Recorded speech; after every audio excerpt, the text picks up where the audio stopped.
Here's what I would run on if I was going to lead the federal NDP, or any party for that matter, into the next election, whenever we have one.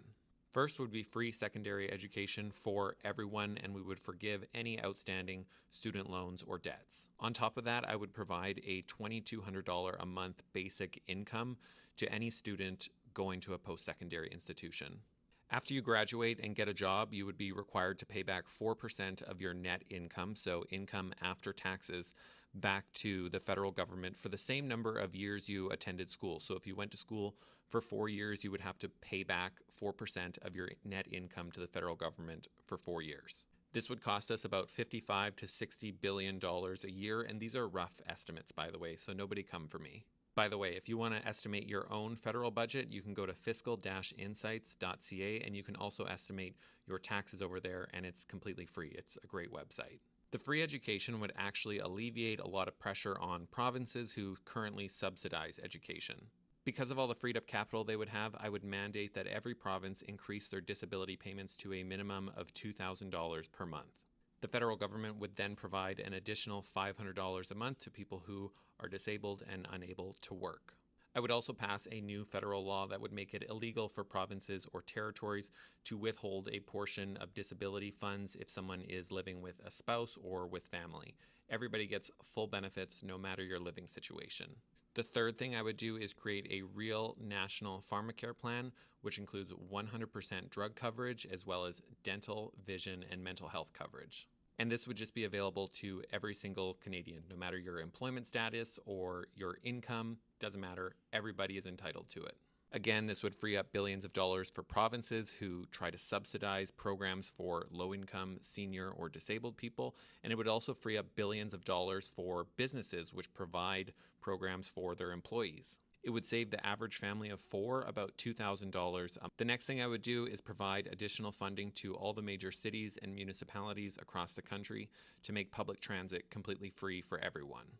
I would also ban the exploitive gig economy in Canada, so think Uber, Uber Eats, Skip the Dishes, DoorDash, Instacart, those types of things. Instead, I would create a crown corporation that would deliver higher profits for drivers, restaurants, couriers, etc., and deliver lower prices for consumers. These big tech companies exploit workers and consumers, make massive profits, take it out of our country, don't pay any tax on it, and we never see that money again. I would also create a federally run housing corporation that builds high-rises in all our major cities for rental.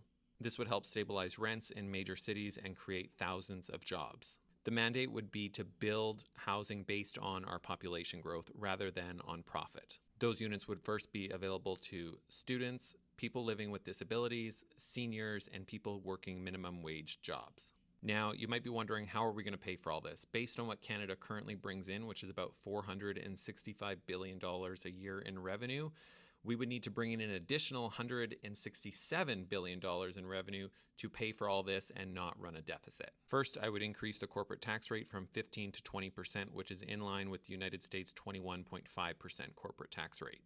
I would also end all corporate tax subsidies, or some people call it corporate welfare, only at the federal level.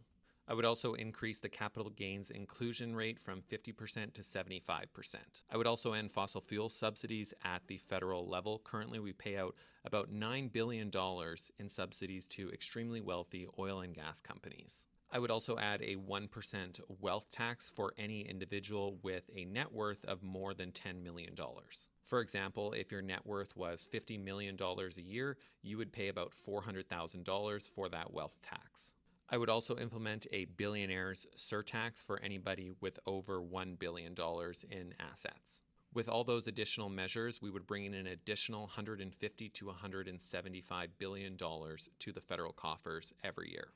And just to be clear, this would not increase taxes for 99% of Canadians, meaning that the working class people in this country would not be affected by any of these tax measures. Also, the increase in revenue does not account for the fact that people would have so much additional money in their pocket to stimulate our economy, so we would actually collect more money off of GST.